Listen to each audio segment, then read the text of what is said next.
শুভ সকাল টিনা। শুভ সকাল জুবাইর। সেই সাথে দর্শক শুভ সকাল জানাচ্ছি আপনাদের সকলকে যারা ঠিক এই মুহূর্তে যুক্ত হচ্ছেন আমাদের সাথে। সকালের বাংলাদেশের আজকের এই পর্বে স্বাগত জানাতে চাই। আপনাদের সাথে আছে জুলহা জুবাইর এবং মনে করিয়ে দিতে চাই সম্ভাবনাময় আরেকটি সকালের শুরু আপনাদের সবার ক্ষেত্রে ঘটবে, এটাই কিন্তু প্রত্যাশা। একেবারেই তাই, এবং এই একই প্রত্যাশা আমি টিনাও রয়েছি, জুবাইর টিনা রয়েছে আজ আপনাদের সাথে আজকের সকালটা সম্ভাবনাময় একটুখানি করতেই, এবং যেন হয় অন্ততপক্ষে সেই প্রত্যাশাটুকুন করতে। এবং আপনাদের জন্য অনেক অনেক আয়োজন তো আমাদের সাথে থাকছেই, আশা করছি আপনারাও সাথে রয়েছেন, কারণ শরৎকাল প্রচণ্ড সুন্দর এখন প্রকৃতি হয়ে রয়েছে। যদিও দিন যত গড়ায় তত একটুখানি গরম পড়ে, তবুও যেহেতু সকালবেলা অলমোস্ট প্রত্যেকটা দিনই চমৎকার করেই শুরু হয়। সেই সাথে প্রকৃতির মাঝে একটা অন্যরকম স্নিগ্ধতাও থাকে। একেবারেই, কারণ শরতের প্রকৃতি অবশ্যই স্নিগ্ধ। এবং আপনারা কিন্তু আমাদেরকে একটু লিখেও পাঠাবেন। এখনও কিন্তু শরৎ নিয়ে বিশেষ কোনো লেখা আমরা পাইনি। সকালের বাংলাদেশ নিয়ে তো লিখবেনই, সামাজিক বৈষম্যগুলো নিয়েও লিখছেন, কিংবা যে যা ভাবছেনই তাই লিখছেন, পাশাপাশি প্রকৃতি নিয়েও একটু লিখবেন। যারা নতুন তারা স্ক্রলটা ফলো করেন, এখানেই লিখবেন facebook.com/সকালের বাংলাদেশ লিখে জানান মনের কথাগুলো। আর এই যে সম্ভাবনাময় দিনের শুরু হবে সবার ক্ষেত্রে বলছিলাম, নিঃসন্দেহে অনেকে অনেক গুরুদায়িত্ব পালন করবেন আজ সারাদিন। অনেক কিছুর দায়িত্ব নিতে হবে, সংসারের দায়িত্ব নিতে হবে, ঘরের দায়িত্ব নিতে হবে, আপনজনদের দায়িত্ব নিতে হবে। যারা ঘরে বসে দিনটাকে অতিবাহন করেন, যারা ঘর সামলানোর কাজে আছেন, তাদের জন্য প্রতিদিন আলাদা করে একদমই বলার সুযোগ হয় না। তাই তাদের বলছি, আপনারা যারা আমাদের ঘরকে আগলে রাখেন তাদের কাছে সত্যিকার অর্থেই আমরা সকলে কৃতজ্ঞ। কারণ আপনারা আমাদের ঘর সামলান বলেই আমাদের হয়তো সুযোগ হয় বহির্বিশ্বে যে প্রতিদ্বন্দ্বিতা করার। যারা এরকমভাবে সাপোর্ট দিয়ে যাচ্ছেন, সকল মায়েদের, সকল বোনেদের, সকল যারাই আছেন আমাদের পরিবারের সদস্য, সবাইকে একটি সম্ভাবনাময় সকালের আহ্বান জানাতে চাই। আর এই মুহূর্তে যা করতে চাই আপনাদের জানিয়ে দিতে চাই আজ বাংলাদেশের বিভিন্ন প্রান্তে থাকা আয়োজনগুলো। ঢাকা দিয়ে শুরু করব। রাজধানীর বসুন্ধরা ইন্টারন্যাশনাল কনভেনশন সিটিতে আজ থেকে শুরু হচ্ছে 4 দিনব্যাপী টেক্সটেক বাংলাদেশ 2016 পোশাক প্রদর্শনী।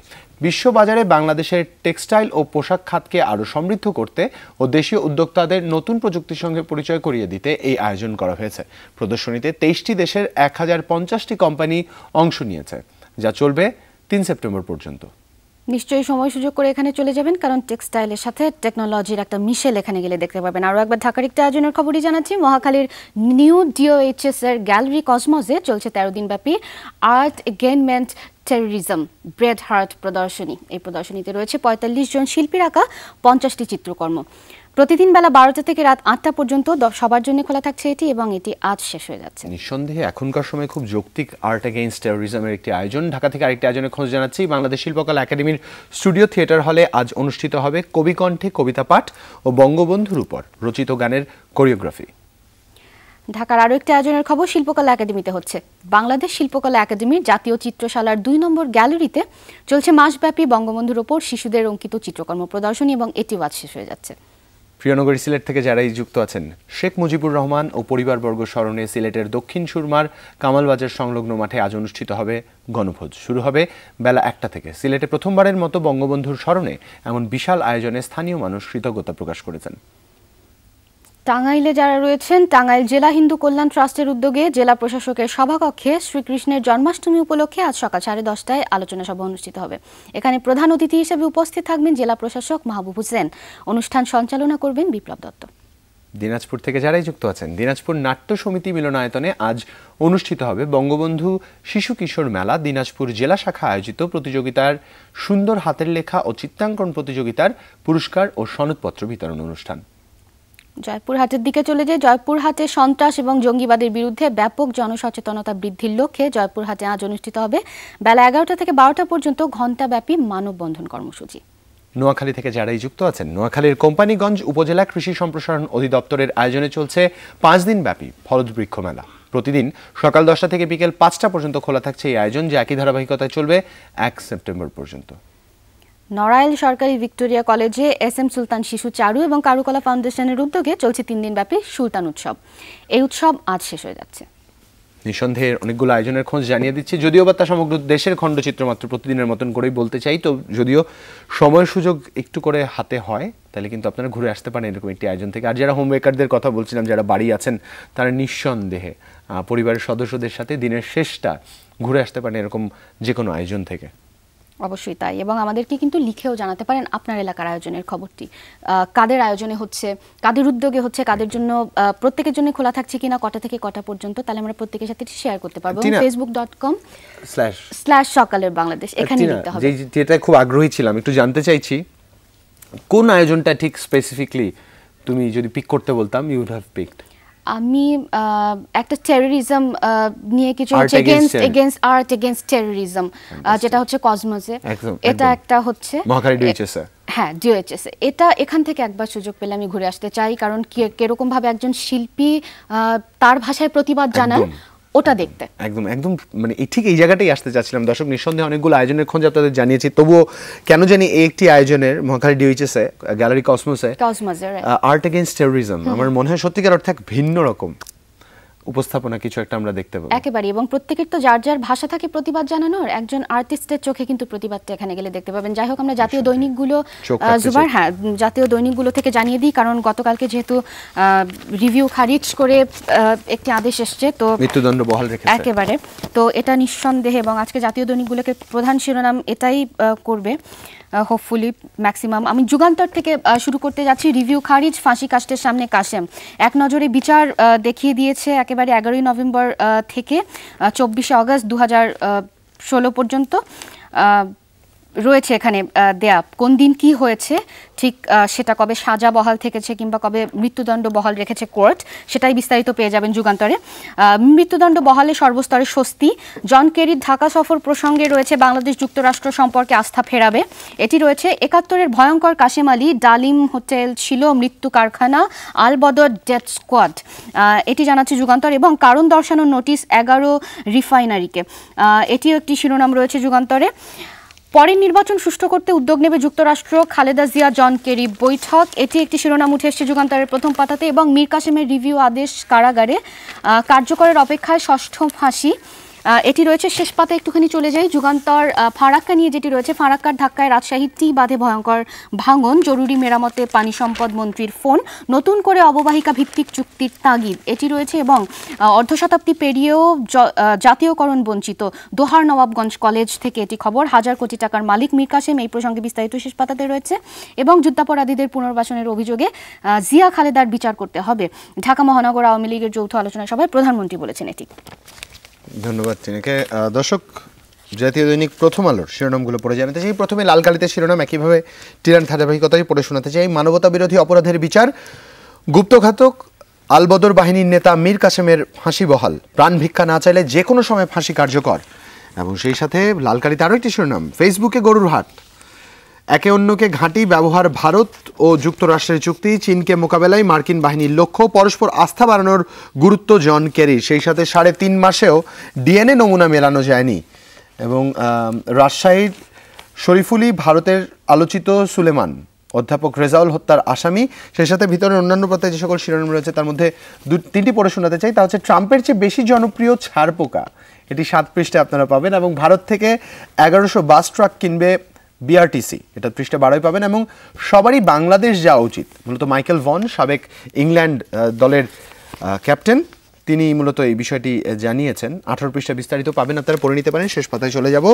ওবায়দুল গ্রেপ্তার হয়নি, শিক্ষার্থীদের অবরোধ। এবং সোনালী আসেন সুদিন টেকসই করার তাগিদ। এবং চন্দনার খোঁজে, চন্দনা পাখির খোঁজে এখানে একটি শিরোনাম করেছে তারা পাখিকে নিয়ে। এই ছিল প্রথম আলো থেকে টিনা। সমকালে পর্যায়ে আমার হাতে রয়েছে, এবং শুরুতে একেবারেই যুদ্ধাপরাধীর বিচারের খবর। প্রধান শিরোনাম সমকালেও, কাশেমকে ফাঁসি কাস্টে যেতেই হচ্ছে, যুদ্ধাপরাধীর বিচার, রিভিউ আবেদন খারিজ, মঞ্চ প্রস্তুত কাশিমপুরে, এটি জানাচ্ছে সমকাল। এবং 90 জেএমবির 2 শীর্ষ নেতা ভারতে, শরীফুল ইসলাম খালিদ এবং মামুনুর রশিদ রিপন, দুজনের ছবি দেওয়া রয়েছে এখানে। বাংলাদেশের রিজার্ভ চুরি প্রসঙ্গে সমকালের প্রথম পাতাতে উঠেছে, ফিলিপাইন থেকে 122 কোটি টাকা শিগগিরই আসছে। এবং প্রধানমন্ত্রী যেটি বলেছেন, যুদ্ধাপরাধীদের যারা মন্ত্রী বানিয়েছে তাদেরও বিচার হবে। শেষ পাতায় চলে যাই। শেষ পাতায় যেটি পাবেন, নতুন মাত্রায় 2 দেশের সম্পর্ক, জন কেরির সফল বিশ্লেষণ। এবং নিরাপত্তাহীন 3 হল, এটি ঢাকা বিশ্ববিদ্যালয় থেকে মেয়েদের সমস্যা নিয়ে আজকে ধারাবাহিকের 2 নম্বর, দ্বিতীয় পর্ব। রওশনের কেরি দর্শন, একটি প্রতিবেদন শেষ পাতাতে বিস্তারিত পাবেন। এবং পৃষ্ঠা 18 বিস্তারিত পাবেন, দিল্লির যানজটে জন কেরি। এটা 18 পাতায় বিস্তারিত পাবেন। ধন্যবাদ টিনাকে। বণিক বার্তার শিরোনামগুলো পড়ে শোনাতে চাই। প্রথমে যে প্রসঙ্গটি পড়ছি, তৈরি পোশাক শিল্প, কেন্দ্রীয় তহবিলে অর্থ জমা দিচ্ছে না অনেক ব্যাংক, সেই সাথে রিভিউ আবেদন খারিজ, মীর কাসেম আলীর মৃত্যুদণ্ড বহাল, লালকালিতে শিরোনাম, মানবতা বিরোধী অপরাধের বিচার, প্রাণভিক্ষা বিদেশে থেকেও নিষ্পত্তি করতে পারবেন রাষ্ট্রপতি, আইনমন্ত্রী বিষয়টি জানিয়েছেন। এবং শেষ পাতায় চলে যাব অন্যান্য প্রসঙ্গের সাথে। ত্রুটিপূর্ণ বক্স কালভার্ট, দীর্ঘস্থায়ী হচ্ছে বন্যা, আবারও রাস্তায় সহপাঠীরা, রিসা হত্যাকাণ্ড প্রসঙ্গে এটি তাদের প্রতিবেদন। এবং ভারতীয় ঋণে কেনা হচ্ছে 1100 বাস ট্রাক, ভারতীয় ঋণে 600 বাস ও 500 ট্রাক ক্রয়ের প্রকল্প দুটি গতকাল একনেকের বৈঠকে অনুমোদন করা হয়। বাস ক্রয়ে ব্যয় হবে 580 কোটি 87 লাখ ও ট্রাকে 217 কোটি 35 লাখ টাকা। এই ছিল আমার কাছে বণিক বার্তা থেকে টিনা। দ্য ফিনান্সিয়াল এক্সপ্রেস সর্বশেষ যে দৈনিকটি আমার হাতে রয়েছে, এবং ফিনান্সিয়াল এক্সপ্রেসের শুরুতেই বাংলাদেশ ব্যাংকের খবর উঠে এসছে। ফিনান্সিয়াল এক্সপ্রেস শিরোনামে বলছে, Bangladesh banks operating profit shrink substantially, interest payments take the toll. আর এরপরে ডেথ সেন্টেন্সের খবরে চলে যায়। Jail authority receives verdict, supreme court confirms death sentence for Mir Quasem Ali, এটি রয়েছে। এবং ফিনান্সিয়াল এক্সপ্রেসে আজকে আরেকটি খবর উঠে এসছে, যেটি ইইএফ নিয়ে, that is equity entrepreneurship fund নিয়ে। এটা নিউ অ্যানালিসিসে উঠে এসছে। ফিনান্সিয়াল এক্সপ্রেস বলছে EEF infected and in death throws. এরপরে বাংলাদেশ ব্যাংক নিয়ে আরও একটি খবর রয়েছে, যেটি হচ্ছে Bangladesh bank reserve heist call to push cyber crime issue at G20 meet in China. আর এরপরে যেটি পড়ছি সেটি গ্লোবাল ইকোনমিক নিয়ে, global economic conditions hit hard world banks financial health, এটিও জানাচ্ছে ফিনান্সিয়াল এক্সপ্রেস। প্রথম পাতাতেই বিস্তারিত পাবেন। শেষ পাতাতে চলে যাই, প্রধানমন্ত্রী যেটি বলেছেন সেটি উঠে এসছে শেষ পাতাতে বিস্তারিত। Zia Khaleda need to be tried in public, prime minister. এই তো আরও কিছু প্রসঙ্গ উঠে এসছে, আপাতত এই কথাই। ধন্যবাদ টিনাকে। দি ডেইলি স্টার থেকে শিরোনামগুলো পড়ে শোনাতে চাই। প্রথমে যে প্রসঙ্গটি পড়ছি, Mir Quasem's fate sealed, can president pardon war crime convict.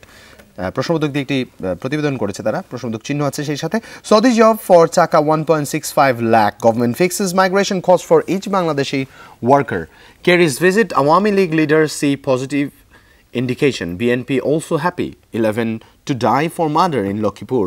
Two top neo-GMB men in India, says police suspect they went there to ensure arms supply for cafe attack or to evade arrest of Russia University professor killing.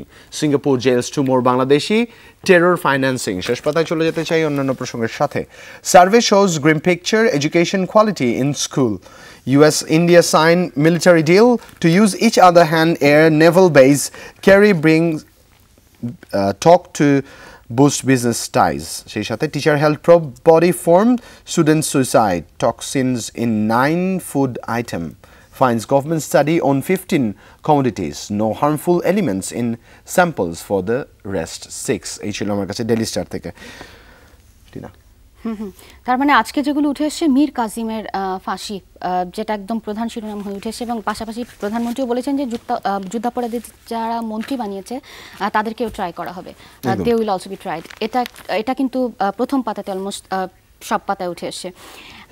এই তো interesting একটা নিউজের কথা বলতে চাই, যেটা আমরা প্রথম আলোতে দেখেছি, ফেসবুকে গরুরহাট। মূলত ঈদ যত ঘনিয়ে আসছে তত কিন্তু আমরা এই ডিজিটাল যেই প্রক্রিয়াটা, পুরো হাটটাকে ডিজিটাল করার যে প্রক্রিয়াটা, মূলত অনলাইন কেনাবেচার যে বিষয়টা, প্রথমই শুনছি। এর আগেও কিন্তু আগের বছরগুলোতে দেখেছি আমরা খুব কম পরিসরে, এইভাবে করে হয়তো শিরোনাম হয়নি, ছোটখাটো টুকরো খবর হয়েছে। কিন্তু এইবার ওই যে আমরা অনলাইন বেচাকেনার দিকে এগিয়ে যাচ্ছে, সেখানে হয়তো এই আস্থাটা কিছুটা অর্জন করতে পেরেছে আমাদের এই খাতটি, যেখানে অনেক বেশি সম্ভাবনা রয়েছে। এরকম সম্ভাবনার কথাগুলো আরো জানবো, এরকম পজিটিভ স্টোরি আপনাদের আরো জানানোর চেষ্টা করবো। তবে এই মুহূর্তে একটা বিরতিতে যেতে হচ্ছে, প্রথম বিরতি, পরে যখন ফিরছে আরো অনেক আয়োজন আপনাদের জন্য থাকছে, সাথেই থাকুন।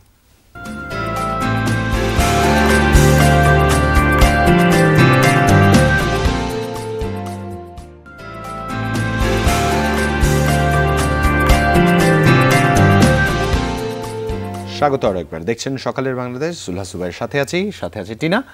আর আপনাদের বলছিলাম পজিটিভ স্টোরিগুলোর কথা। সেই পজিটিভ স্টোরির হাত ধরে কিন্তু ঈদের বিষয়টি সামনে এসেই গেছে টিনা। ঈদ আসি করছে আর অল্প কিছুদিন, সবাই কিন্তু এই প্রস্তুতিটা নিচ্ছেন, কারণ এই যে আগস্ট মাস শেষ হয়ে যাচ্ছে, আমাদের শোকের মাসের আজকে শেষ দিন।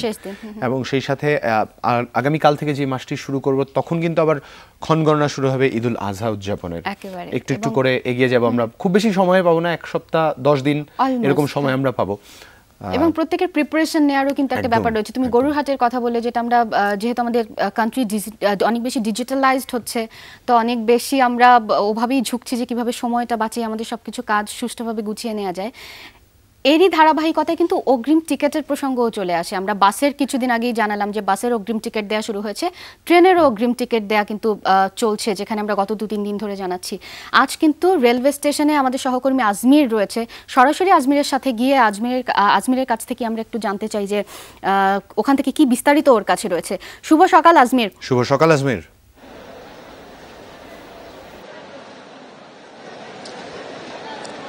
এবং জুবায়ের, তোমাদেরকেও শুভ সকাল জানাচ্ছি। তোমাদের কথা সূত্র ধরে বলছি যে বাসে অগ্রিম টিকিটের কথা তোমরা বললে, এটা তো কয়েকদিন ধরে পাচ্ছে, কিন্তু বিআরটিসি বাসের যে অগ্রিম টিকিট সেটা কিন্তু আগামীকালকে থেকে যারা আমরা আছি তারা পাবো, এবং সাধারণভাবেই আগামীকালকে থেকে এটা ডিস্ট্রিবিউশন শুরু হচ্ছে। কাজে যাদের এই ধরনের প্রিপারেশন আছে যে আপনারা বিআরটিসি বাসের টিকিট কাটবেন, তারা কিন্তু চাইলে প্রিপারেশন নিয়ে কালকেই যেতে পারেন, অনেক হয়তো আজকেও যাবে। যেমন এইখানে অর্থাৎ এই মুহূর্তে কমলাপুর রেল স্টেশনে অনেক মানুষ রয়েছেন এখানে, তাদের একটাই প্রত্যাশা, সেই প্রত্যাশাটা হচ্ছে গিয়ে তারা টিকিট পাবে। এক্ষেত্রে টিকিট সোনার হরিণের থেকেও মূল্যবান।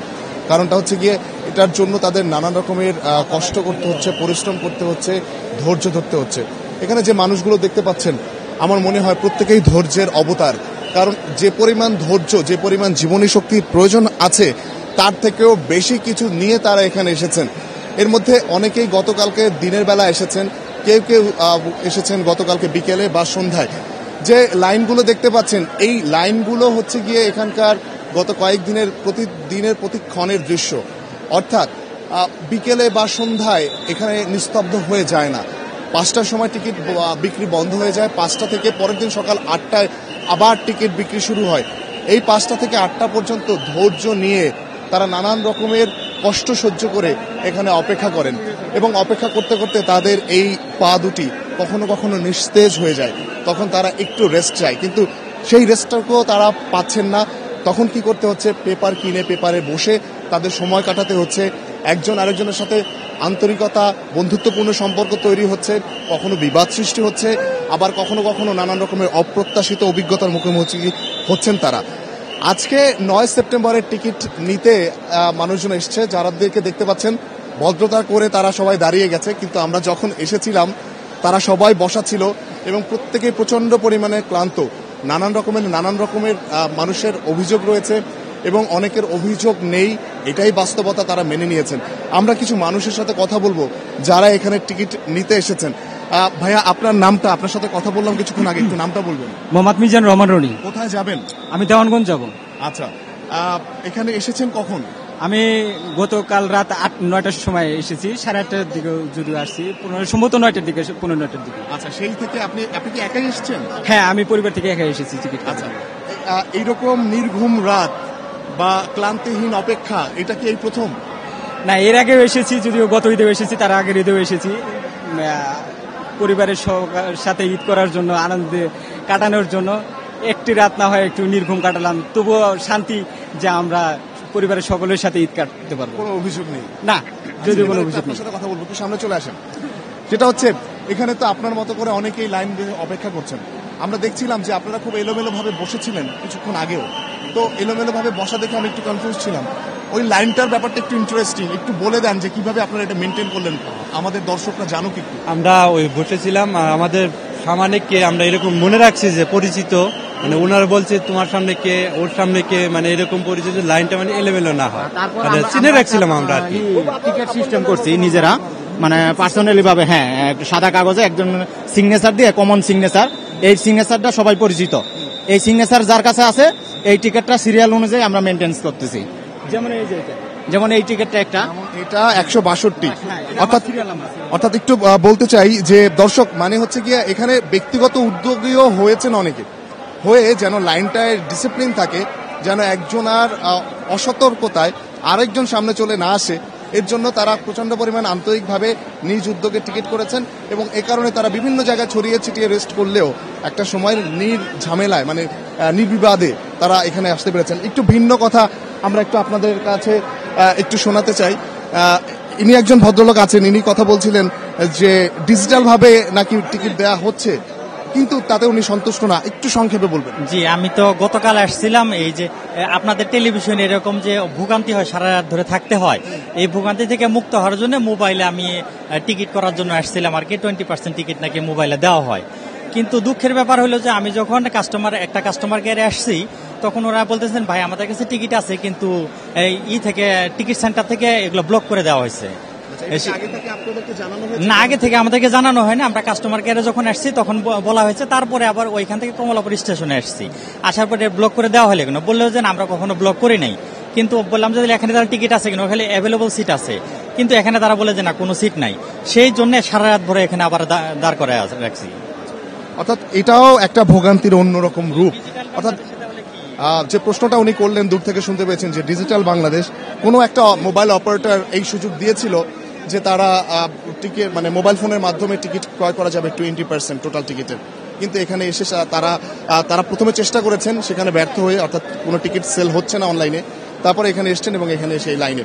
তো যেটা বলতে চাই সেটা হচ্ছে সরকারের এবং রেলওয়ে কর্তৃপক্ষের অনেক আন্তরিকতা রয়েছে, সেটা নিয়ে এখানে তেমন কেউই কোনো প্রশ্ন করছে না। বিচ্ছিন্ন দু একটি ঘটনাও কিন্তু শুনতে পাচ্ছি, কেউ কেউ বলছেন পিছন থেকেও নাকি টিকিট বিক্রি হচ্ছে, অর্থাৎ নেপোটিজম বা স্বজনপ্রীতি বা কালোবাজারি যাই বলি, এগুলোর মুখোমুখি কেউ কেউ হচ্ছেন, তবে ম্যাক্সিমাম মানুষ এগুলো মুখোমুখি হচ্ছেন না। যাই হোক, আমাদের যেটা আশা, যেটা প্রত্যাশা, সেটা হচ্ছে রেলওয়ে কর্তৃপক্ষ, বাংলাদেশ সরকার খুব সুন্দর করে আরো সহজ করে যাত্রী দুর্ভোগ কমাক এবং আন্তরিকভাবে যাত্রীরা যেন বাড়িতে কম পরিশ্রম করে, কম ঝামেলা ফেস করে যেন তারা যেতে পারে এবং সুস্থভাবে যেন ঢাকায় আবারও ফেরত আসে, এটাই আমাদের প্রত্যাশা। জুবায়ের, টিনা, এখানে যে মানুষগুলো এবং এখানের যে পরিস্থিতি, সেগুলো সবকিছুই জানালাম। একই সাথে জানাচ্ছি যে যারা দর্শক রয়েছেন, যারা হয়তো আজকে আসছেন না, হয়তো কালকে আসবেন, তারা একটু প্রিপারেশন নিয়ে আসবেন, যেন মোবাইলে চার্জ থাকে, একটা পেপার বা একটা বিছানার চাদর যেন থাকে, হালকা যেন একটু শুকনো খাবার থাকে, কারণ এখানে আপনি অপরিচিত কোনো লোকের কোনো খাবার ক্ষুধার্ত অবস্থায় খেলে একটা বিপদ ঘটতে পারে। সে ধরনের কোনো বিপদ না ঘটুক, আপনার ঝামেলা কমুক, এই প্রত্যাশায় স্টুডিওতে ফিরে যাচ্ছি। আজমির, অসংখ্য ধন্যবাদ, তুমি এখান থেকে আমাদেরকে বিস্তারিত জানিয়ে দিয়েছো, কারণ আমরা ছোট করে সংক্ষিপ্ত আকারে যে তথ্য পাই আর ঘটনাস্থলে গেলে আসলেই বিস্তারিত জানা যায়। তো দর্শকদের সামনে তুমি যতটুকুন জানালে এইটুকুনি তুলে ধরার জন্য অসংখ্য ধন্যবাদ। নিঃসন্দেহে যে ত্যক্ত মানে অভিজ্ঞতার কথা তুমি বললে, অনেকের হয়তো লাইনের আগে যারা দাঁড়াতে পেরেছেন ওনাদের কিছু সুখকর অভিজ্ঞতাও রয়েছে, তবে এই ত্যক্ততা একজন মানুষের হলেও এটা আমাদের জন্য প্রত্যাশা নয়। আশা করছি ওনাদের এই মানে রেলওয়ে কর্তৃপক্ষ আরেকটুখানি গরজ করে হয়তো এটাকে আরেকটুখানি তাড়াতাড়ি করতে পারবে। মানে যে প্রক্রিয়াটা তুমি একটুখানি স্লো বললে কিংবা ভোগান্তির কথা বললে, এটা হয়তো আন্ডার কন্ট্রোল হবে খুব তাড়াতাড়ি, এইটুকুন আপাতত এক্সপেক্ট করছি আমরা। টিনা, সেই সাথে একটু ছোট্ট সংযোজন করতে চাই। এই যে একটা আন্তরিকতা বিষয়ে প্রশ্ন আসলো যে অনলাইনে টিকিট বিক্রি হচ্ছে, এই টিকিট পাওয়া যাচ্ছে না, একটু যারা কর্তৃপক্ষ আছেন তাদের দৃষ্টি আকর্ষণ করে আন্তরিকভাবে অনুরোধ জানাবো, যদি এমন কোনো সুযোগ আমাদের জন্য করে দেয়াই হয়, তার যাতে যথার্থ প্রয়োগ হয়। কারণ যথার্থ প্রয়োগ হলে এই উদ্যোগগুলো সার্থক হবে, নতুবা কার জন্য আসলে এই উদ্যোগ, কার জন্য এই ডিজিটাইজেশনের দিকে আমরা সবে মিলে এগিয়ে যাচ্ছি। নিঃসন্দেহে আপনারা যারা দায়িত্ব বা সিদ্ধান্ত গ্রহণের জায়গায় রয়েছেন তারা এই বিষয়টি দেখবেন। আর আপনাদের বলতে চাই, যারা বাড়ি যাচ্ছেন নিরাপদে যাবেন, টিকিট যারা সংগ্রহ করতে যাচ্ছেন তারা নিজের মন মতো টিকিট পাবেন, এটা প্রত্যাশা। আর সেই সাথে একটি আনন্দের খোঁজও আপনাদের জানাবো, প্রকৃতির খুব কাছের খোঁজ। কারণ বলা হয় জলজ ফুলের রানী, কেউ আবার বলেন বিলের সৌন্দর্য। যেভাবেই বলুক না কেন, পদ্ম ফুলের সৌন্দর্যের তুলনার শুধু পদ্মতেই মেলে। বর্ষায় প্রতি বছরই গোপালগঞ্জের বিভিন্ন বিলে দেখা যায় এমন চোখ জুড়ানো সব ফুলের সমারোহ। সৌন্দর্য, বিশুদ্ধতা কিংবা পবিত্রতা সব বিশেষণই মানিয়ে যায় পদ্মের সাথে। বিলবেষ্টিত জেলা গোপালগঞ্জের অনেক জায়গাতেই চোখে পড়বে এমন সমারোহ। প্রাচীনকাল থেকেই সনাতন ধর্মাবলম্বীদের নানা আচার অনুষ্ঠানের অন্যতম অনুষঙ্গও এই ফুল। তাই কেউ কেউ এটিকে বলে থাকেন পবিত্র গাছ। শুধু সৌন্দর্যের প্রতীকই নয়, নানা ঔষধি গুণ সমৃদ্ধ গোলাপি সাদার মিশেলে সুগন্ধি বা অ্যারোমা হিসেবে প্রসাধনী শিল্পেও এর ব্যবহার সমধিক। 1988 সালে বন্যায় আকস্মিকভাবে এই পদ্ম ফুলের আবির্ভাব হয়। প্রতিদিন শহর থেকে অনেক লোক পদ্ম ফুল দেখতে আসে, তাদের আমি নৌকা করে ঘোরা এবং তারা আমাকে কিছু টাকা দেয়। কবিরাজির মতেও ব্যবহার হয়, কবিরাজি অনেক কাজে লাগে। আগের মতো সব জায়গায় আর দেখা মেলে না পদ্মের, তাই চোখ জোড়ানো এমন দৃশ্য হাতছাড়া করতে রাজি নয় প্রকৃতিপ্রেমীরা। প্রতিদিন অনেকেই আসেন জলের বুকে ছড়ানো ফুলের রাজ্যে হারিয়ে যেতে। স্কুল বন্ধ, আমি আমার আব্বু আম্মু আর বোনকে নিয়ে বলাকোট পদ্ম বিলে ঘুরতে এসেছি। পদ্ম ফুল দেখতে খুব সুন্দর, খুব ভালো লাগে দেখতে। উষ্ণমণ্ডলীয় অঞ্চলে জন্মে থাকে পদ্ম, যা আমাদের প্রতিবেশী দেশ ভারত আর মিয়ানমারের জাতীয় ফুল।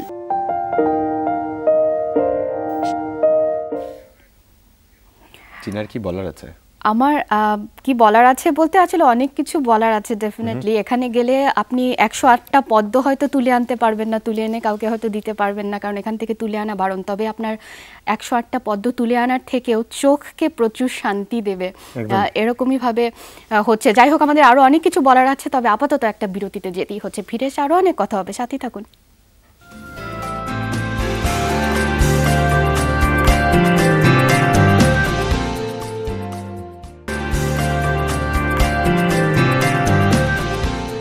স্বাগত আরেকবার। বিরতির পর সরাসরি আপনাদের নিয়ে যেতে চাই নিউজ স্টুডিওতে। সেখানে আছে সহকর্মী তানভীর আহমেদ ইমন। জেনে নিব সর্বশেষ সংবাদ শিরোনাম। শুভ সকাল তানভীর। শুভ সকাল তানভীর।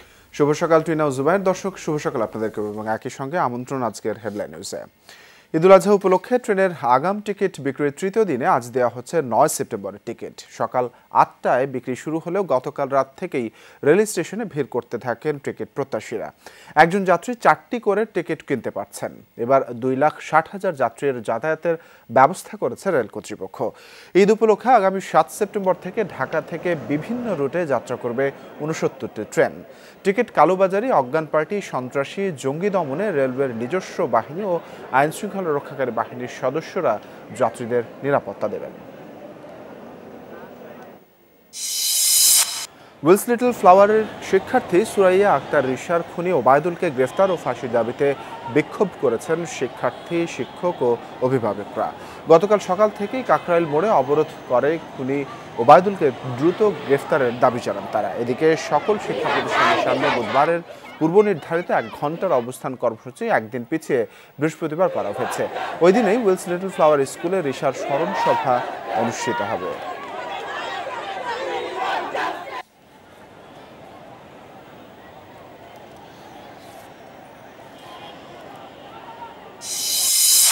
ফাঁসির দণ্ডপ্রাপ্ত জামায়াত নেতা মীর কাশেম আলীর রায়ের কপি কাশিমপুর কারাগারে পৌঁছেছে। গতরাত 12:48 মৃত্যু পরোয়ানা নিয়ে কারাগারে প্রবেশ করেন ডেপুটি জেলার। এর আগে আন্তর্জাতিক অপরাধ ট্রাইব্যুনালের রেজিস্ট্রার শহীদুল আলম বলেন, রিভিউ আবেদন খারিজ হওয়ার পর মীর কাশেমের ফাঁসির রায়ের কপি ট্রাইব্যুনালে পাঠানো হয়। ট্রাইব্যুনাল কারাগার সহ 4টি দপ্তরে কপিটি পাঠিয়ে দিয়েছে বলে জানান তিনি।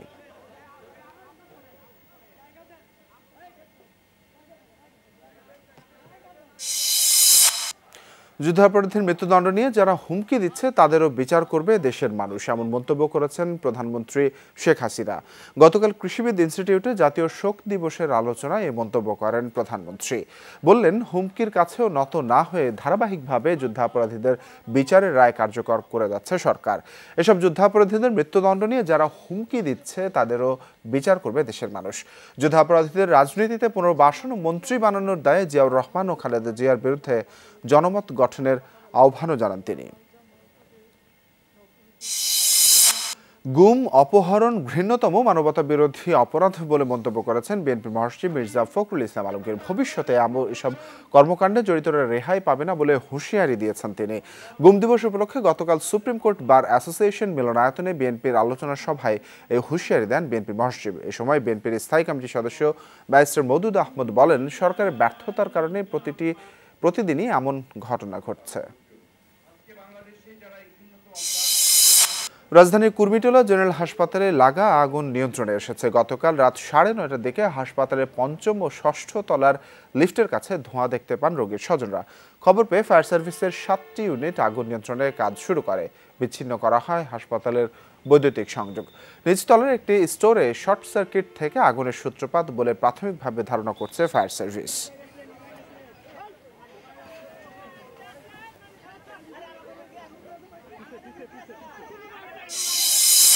সিরিয়ায় আইএসের অন্যতম নেতা আবু মোহাম্মদ আল আদনানি নিহত হয়েছেন। আইএসের সংবাদ সংস্থা আমাক নিউজ এজেন্সি বিষয়টি নিশ্চিত করেছে। আমাক নিউজ বলছে, সিরিয়ার আলেপ্পোতে সামরিক হামলায় নিহত হন আইএসের এই প্রতিষ্ঠাতা সদস্য।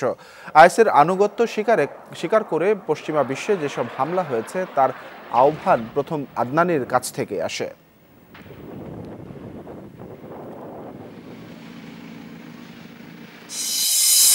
সিরিয়ার উত্তরাঞ্চলের সংঘাত বন্ধে সম্মত হয়েছে কুর্দি এবং তুরস্ক সমর্থিত বিদ্রোহীরা। কুর্দিদের ওপর হামলা বন্ধের এই সিদ্ধান্তকে স্বাগত জানিয়েছে যুক্তরাষ্ট্র, যদিও এই অস্ত্রবিরতিকে সাময়িক বলেই অভিহিত করেছে দুপক্ষ। অবশ্য দুই গোষ্ঠী সংঘর্ষ বন্ধে সম্মত হলেও উত্তরাঞ্চলে অভিযান চালিয়ে যাওয়ার ব্যাপারে বদ্ধপরিকর তুরস্ক। আঙ্কারা বলছে দেশের জন্য সব হুমকি শেষ না হওয়া পর্যন্ত অভিযান চলবে। গেল মাসের শেষ সপ্তাহে জাবারলুস থেকে আইএসকে হটাতে সিরিয়ার উত্তরাঞ্চল অভিযান শুরু করে তুরস্ক।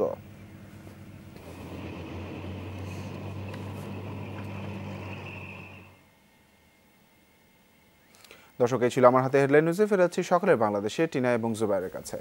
ধন্যবাদ তানভীরকে আমাদের সকাল সকাল এতগুলো হেডলাইন্স জানিয়ে দেওয়ার জন্য। সেই সাথে আমাদের নিউজ পরিবারের সবাইকে শুভ সকাল। বিদায় জানাচ্ছি তানভীর আর টিনার কাছে ফিরতে চাই। টিনা, ঈদকে কেন্দ্র করে কিন্তু আমরা দেখছিলাম যে ফেসবুকে গরু বিক্রি হচ্ছে, পত্রিকার পাতায় পেয়েছি। সেই সাথে আজমির কমলাপুর রেলওয়ে স্টেশনে গেছে 9 তারিখের অগ্রিম টিকেটের খোঁজ জানাচ্ছিল যে দেয়া শুরু হবে, বিক্রি শুরু হবে। সেই সাথে অনলাইনে ভোগান্তির কথাও বলছিল। এই পুরো দেশব্যাপী কিন্তু এখন ঈদের যেই অনুষঙ্গগুলো আছে সেই অনুষঙ্গগুলো নিয়ে খুব আলোচনা হবে এবং হচ্ছে। এবং কারণ প্রত্যেকের একটা প্রিপারেশন নেওয়ার ব্যাপার থাকে। এবং কুরবানির ঈদে যেটা হয়, কুরবানির ঈদে তো তোমার মানে রোজার ঈদে যেটা হয় যে একেবারে, কিন্তু কোরবানির ঈদে হঠাৎ করেই চলে আসে, সময় কম থাকে এবং সেখানে যেহেতু গরু কেনার ব্যাপার থাকে, সবকিছু মিলে একটু অ্যারেঞ্জমেন্টের ব্যাপার থাকে।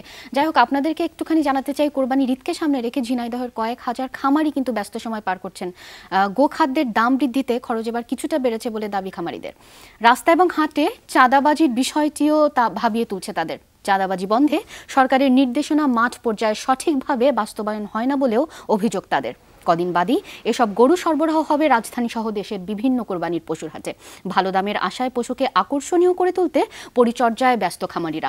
প্রাণী সম্পদ অফিসের হিসাবে কোরবানির জন্য ঝিনাইদহে এবার প্রায় ৪৫,০০০ গরু মোটাতাজা করা হচ্ছে। চাঁদাবাজি বন্ধে প্রতিবারই সরকারের তরফে কঠোর নির্দেশনা আসলেও তা সঠিকভাবে বাস্তবায়ন হয় না বলে অভিযোগ ব্যবসায়ীদের। তাই মাঠ পর্যায়ে মনিটরিং বাড়ানোর দাবি তাদের। শেষ মুহূর্তে যদি প্রতিবেশী দেশ থেকে গরু না আসে তবে ভালো দাম পাওয়ার আশা করছেন খামারিরা।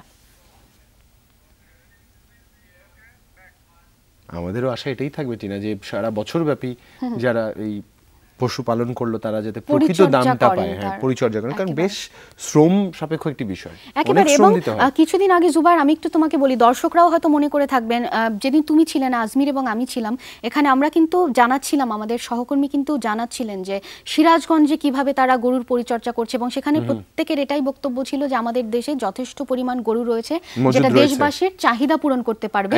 শুধু আমরা সঠিক দাম তখনই পাবো যদি কর্তৃপক্ষ এই স্টেপ নেন যে পার্শ্ববর্তী দেশ থেকে গরু না আনতে দেন। নিঃসন্দেহে সেই ক্ষেত্রে কিন্তু আমাদের যারা ব্যবসায়ী রয়েছেন তাদের একটু আন্তরিকতার খুব বেশি প্রয়োজন, কারণ অনেক ক্ষেত্রে দেখা যায় একটা সিন্ডিকেটের মাধ্যমে পুরো বিষয়টাকে নিয়ন্ত্রিত করে বাজারগুলোতে গরু শূন্য করে ফেলা হয়, তারপরে হুট করেই দাম বেড়ে যায়। কারণ 1 ঘন্টার ব্যতিরেকে 1 ঘন্টার ব্যবধানে এরকম করে বেড়ে যাওয়াটা কিন্তু খুব বেশি অনাকাঙ্ক্ষিত।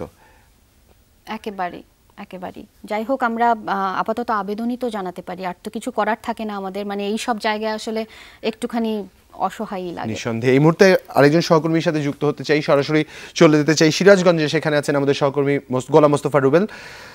শুভ সকাল রুবেল। শুভ সকাল।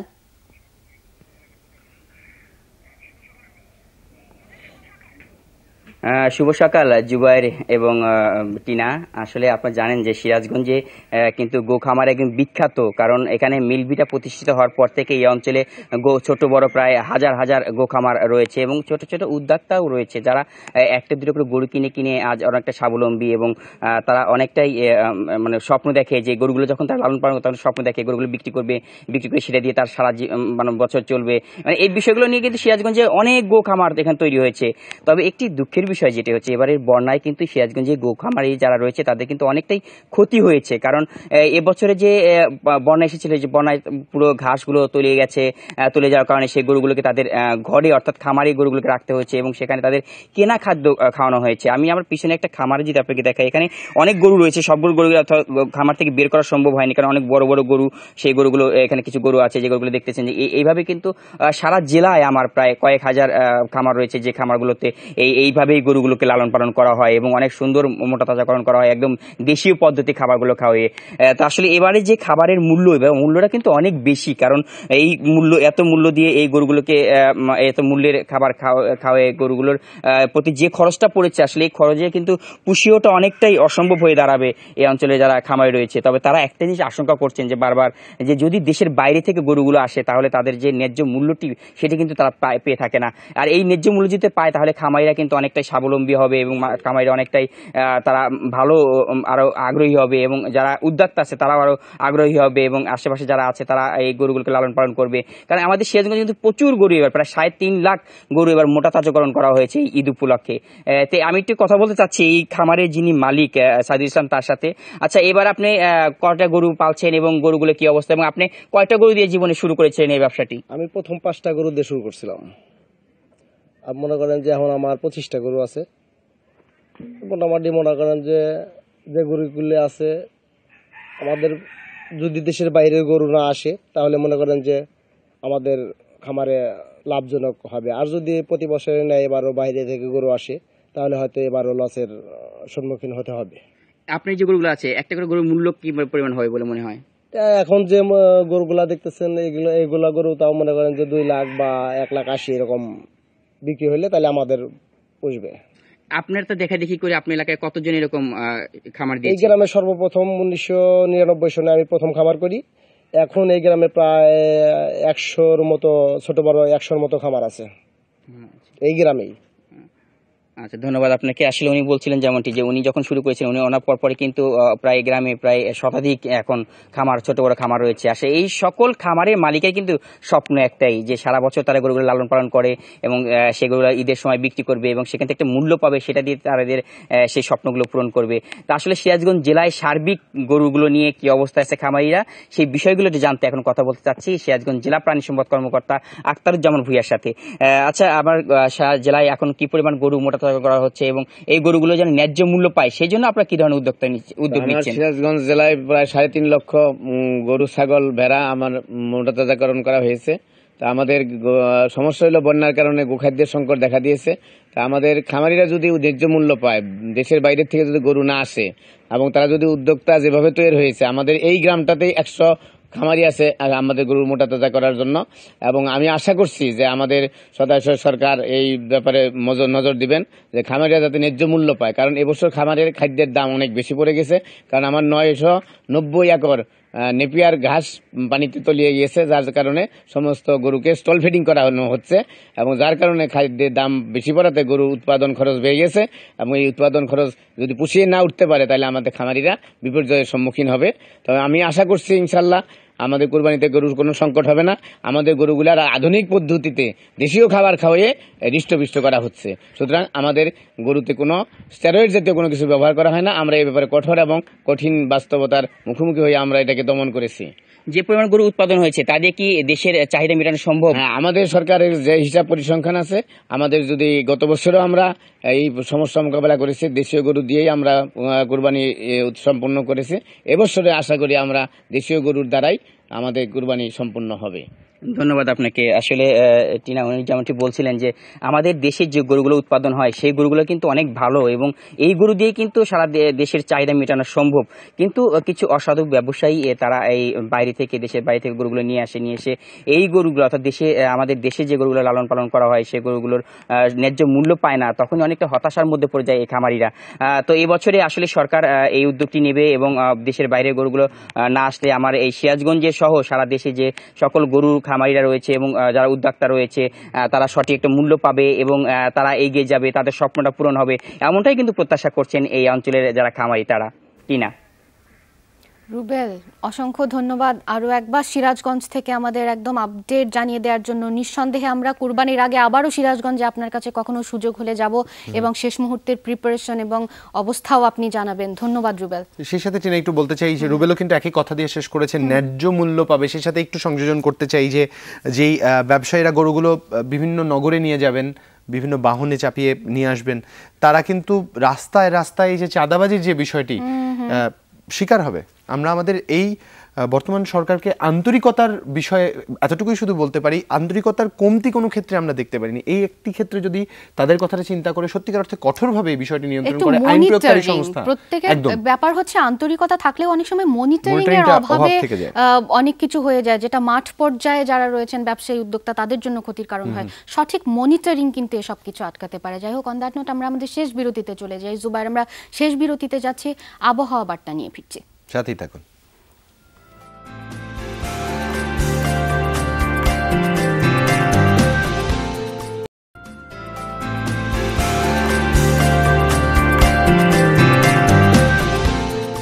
স্বাগত আরো একবার। শেষ বিরতির পর আবার ফিরে আসলাম সকালের বাংলাদেশে এবং জুবাইর সাথে আছে টিনাও, এবং সাথে আরো একজন যুক্ত হবে আবহাওয়া বার্তা নিয়ে, যিনি অপেক্ষা করছেন আপনাদের প্রত্যেকের জন্য, মানে জানানোর জন্য আর কি। সরাসরি চলে যাই রুবির কাছে।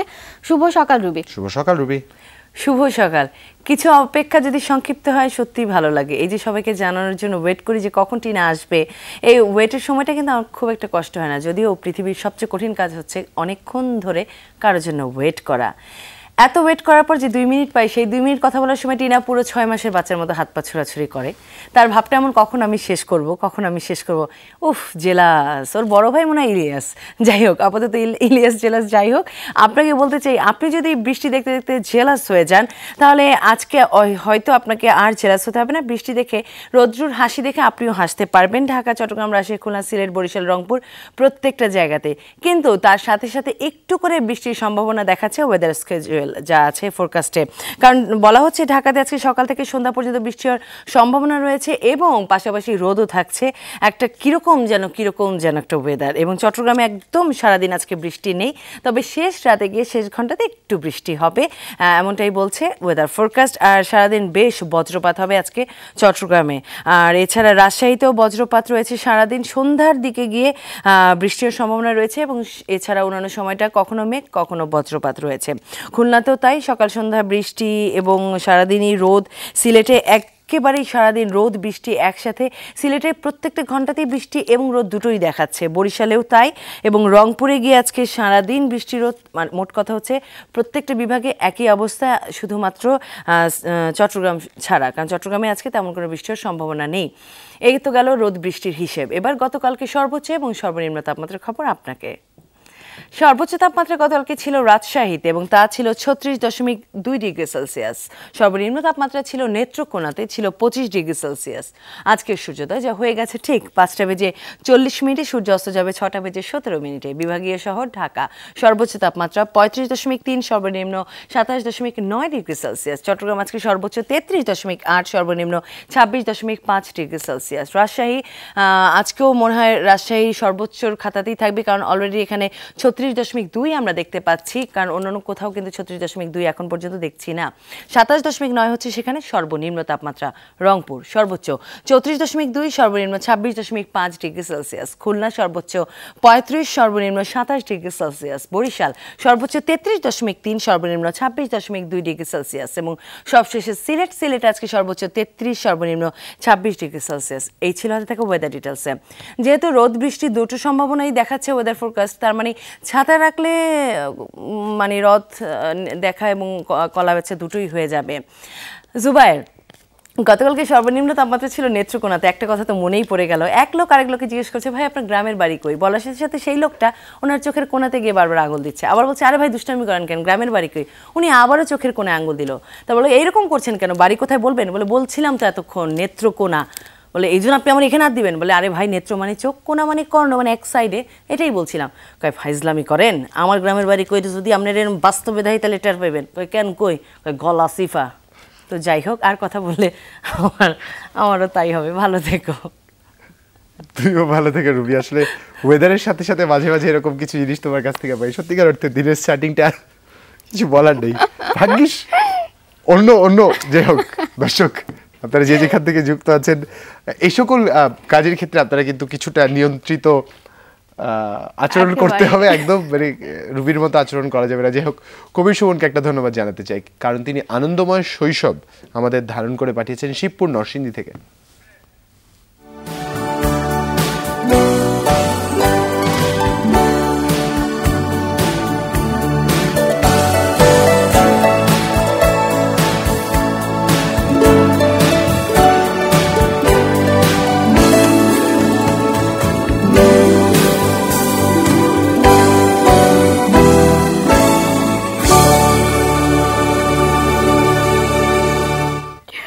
অসংখ্য ধন্যবাদ। আপনারা মাঝে মাঝে এরকম শৈশবের ছবি পাঠিয়ে আমাদেরকেও একটুখানি নস্টালজিক করে দেন, এবং আজকালকার বাচ্চারা হয়তো এরকম শৈশব যারা মেট্রোপলিসগুলোতে থাকে পায় না, কিন্তু সত্যি আমার মনে হয় মানে অসাধারণ। আমাদের যাদের এরকম শৈশব কেটেছে মানে অসাধারণ, আমরা সত্যি নস্টালজিয়ায় ভুগি এরকম ছবি পেলে।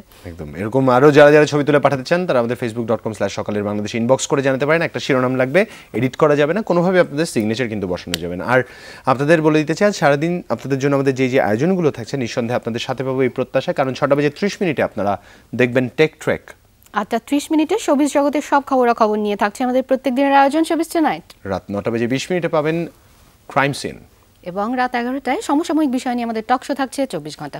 এছাড়াও প্রতি ঘন্টায় নিউজের সর্বশেষ আপডেটও থাকছে আপনাদের জন্য।